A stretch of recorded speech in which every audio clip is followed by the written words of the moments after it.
नमस्कार। आसंता वर्ष अर्थात 2027 मसीहार प्रथमार्धरे ओडिशा रे पंचायत निर्वाचन होबाकू जाउछि। ए प्रकार गोटे संकेत मिली राज्य निर्वाचन कमिशन कर प्रस्तुति पर्वरु। आउ जदि आसंता फेब्रुआरी बा एप्रिल मास भितर राज्य रे पंचायत निर्वाचन अनुष्ठित होउछि आउ निर्धारित समय रे होउछि ताहले तीन प्रमुख राजनैतिक दल भारतीय जनता पार्टी, बिजू जनता दल एवं कांग्रेस रो स्थिति कौन हो पारे, किभली भाव में तीनोटी दल प्रस्तुत आरंभ करिसंती एवं एई पंचायत निर्वाचन को किए किपरि प्रभावित करिवार संभावना रही तारि उपर विश्लेषण करबा आज एडिटोरियल। आलोचना आरंभ करबा पूर्व प्रथमे नजर पकांतु राज्य निर्वाचन कमिशन कर ए चिठी उपरे। ए चिठीटी स्पष्ट करुची जे राज्य निर्वाचन कमिशन को पक्षरु पंचायत निर्वाचन नहीं प्रस्तुति आरंभ हो जाइछि। ए चिठी रे जहाँ उल्लेख करा जाइछि जे आसंता जुलाई 21 तारिख रे गोटे बैठक डाकिछंती राज्य निर्वाचन कमिशन, जोथिरे समस्त जिल्लापाल सामिल हेबे ओसवान प्लाटफर्म रे। एतिके अंतत पक्षे देखिला परे जे केही भी एई प्रकार गोटे धारणा पोषण करिवो जे बोध हुए 2027 रो निर्धारित समय रे पंचायत निर्वाचन ओडिशा रे अनुष्ठित होबाकू जाउछि। आउ ये संकेत पाइला परे जदि आमे बुझिबाकू चेष्टा करिबा जे राज्यर तीन प्रमुख राजनैतिक दल भारतीय जनता पार्टी, बिजू जनता दल आउ कांग्रेस किए किभली भाव स्थिति रे आज दिन रे अछंती। आज दिन रे भारतीय जनता पार्टी सरकार रे अछि बा क्षमता रे रहिछि, बिजू जनता दल राज्यर प्रमुख विरोधी दल आसन रे रहिछि, कांग्रेस अन्यतम विरोधी दल आसन रे रहिछि एवं 2024 साधारण निर्वाचन पर ठारू जहाँ राज्यर राजनीतिक स्थिति रही ताकू जे केही पढ़िबाकू चेष्टा करिवो एक कथा निसंदेह रे कहा जाई पारे जेहेतु शासक दल भारतीय जनता पार्टी तेणु अधिकंतु प्रभावशाली साब्यस्त होबार संभावनाटीए रही। बिजू जनता दल प्रमुख विरोधी दल भाव में जो प्रस्तुति वर्तमान पर्यंत करिछि ताहा सूचित करुछि जे लड़ई बोधुए बीजेपी एवं बीजेडी भितर हेई पारे एवं कांग्रेस रा प्रस्तुति को जदि कहीं भल भाव बुझिबाकू चेष्टा करे ताहले कांग्रेस चेष्टा करुछि विकल्प राजनैतिक शक्ति भावे बीजेपी एवं बीजेडी रो निजको अवस्थापित करिबा पाई।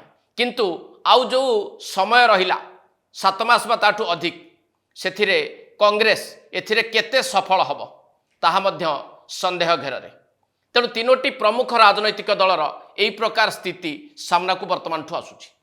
2022 पंचायत निर्वाचन फलाफल बाबद टिके मु आपनको सूचित करने को चाहिए कारण 2022 फलाफल एथर पंचायत निर्वाचन को जे उणा अधिके प्रभावित न करिवो ताहा केही जोर देई मध्य कहि परिबे नाही। ए 2022 फलाफल कौन सूचित करुछि 766 जिला परिषद आसन दखल करथिला बिजू जनता दल, भोट प्रतिशत थिला 52.7%। भारतीय जनता पार्टी दखल करथिला 42 जिला परिषद एवं भोट प्रतिशत थिला 30.1%। कांग्रेस को मिलिथिला 37 जिला परिषद आसन एवं 13.6% भोट पाइथिला कांग्रेस। अन्य मानकु 7टी जिला परिषद आसन मिलिथिबा बेले 3.6% भोट मिलिथिला। ये होउची 2022 पंचायत निर्वाचन फलाफल।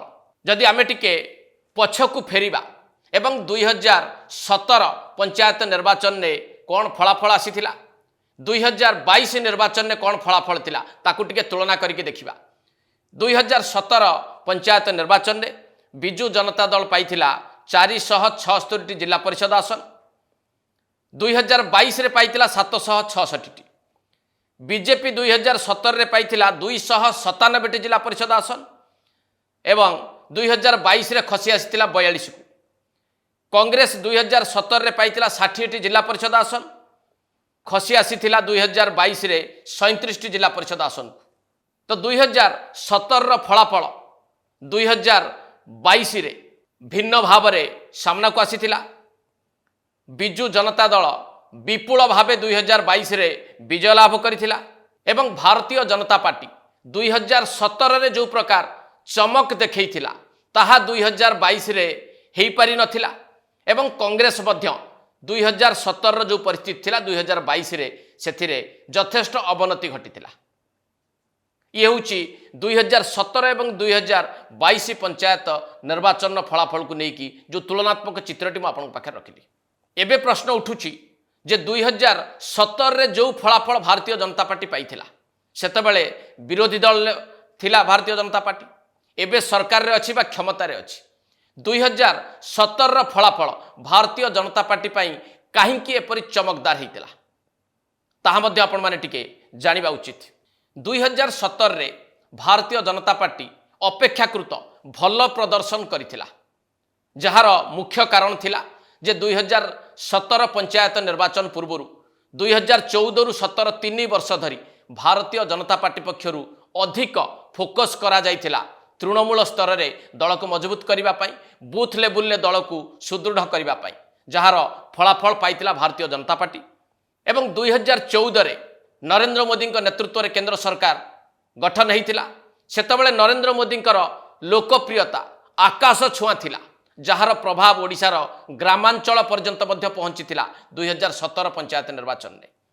एवं नरेंद्र मोदी क्षमता को आसीबा परे जो केतोटी निष्पत्ति नहीं थिले बा तांकर कैबिनेट जो निष्पत्ति गुड़िक नहीं थिला, जो योजना गुड़िक आरंभ करा जाइथिला पर्यायक्रमे से भितर थिला जनधन अकाउंट योजना, उज्ज्वला स्कीम, पीएम आवास एभली एकाधिक योजना जहा ओडिशार ग्रामांचल लोकों को मध्य बेसी प्रभावित करथिला एवं सबुठु अधिक प्रभावित करबा भली योजना थिला उज्ज्वला स्कीम। ता सहित आउ गोटे बड़ फैक्टर मध्य रहितिला 2017 पंचायत निर्वाचन में बिजु जनता दल विरोध में गोटे बड़ आंटी इनकम्बेंसी तैयारी होता, लोकों मनरे बीजेडी विरोध में गोटे बड़ आक्रोश तैयारी होता। से आक्रोशर फल देखा मिला 2017 पंचायत निर्वाचन में। आउ यही आक्रोश भारतीय जनता पार्टी तैयारी करिबार समर्थ होता कि यार नेतृत्व किए नौथुले याकू जदि मध्य आपण जानिबाकू चाहिए ताले स्पष्ट भाव में कह जाई पारे जे 2017 पंचायत निर्वाचन फलाफल सबुठु अधिक श्रेय जीव केंद्र मंत्री धर्मेंद्र प्रधान को उद्देश्य रे, कारण 2014 रु 2017 पर्यंत तांको निर्देश रे भारतीय जनता पार्टी जो भली भाव में परिचालित होउतला ओडिशा रे तृणमूल स्तर पर्यंत संगठन को मजबूत करबा पई केंद्र मंत्री धर्मेंद्र प्रधान जो भली भाव में नेतृत्व नैथिले ताहा ही थिला सबुठु बड़ कारण भारतीय जनता पार्टीर 2017 पंचायत निर्वाचन फलाफल। एक कथा मु कहूनी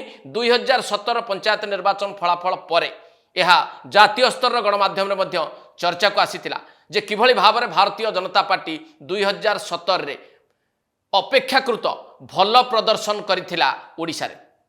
एवं एभली प्रदर्शन भारतीय जनता पार्टी जेतेबेले 2017 पंचायत निर्वाचन में करुथुला सेतेबेले प्रधानमंत्री नरेंद्र मोदी मध्य ओडिशार सफलता को लेकिन उत्तर प्रदेश निर्वाचन रैली रे उदाहरण देइथिले आउ ओडिशार जनसाधारण को मध्य बधाई जणाइथिले।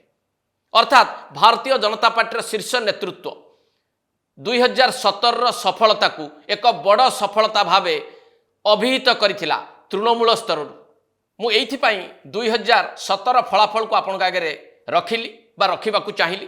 तार कारण होउची भारतीय जनता पार्टी तृणमूल स्तर में संगठन को मजबूत करिकी पंचायत निर्वाचन में जेते गुड़िए फलाफल विगत दिन मानक 2017 फलाफल सबुठु उल्लेखनीय थिला, किंतु आज दिन में भारतीय जनता पार्टी क्षमतार रही।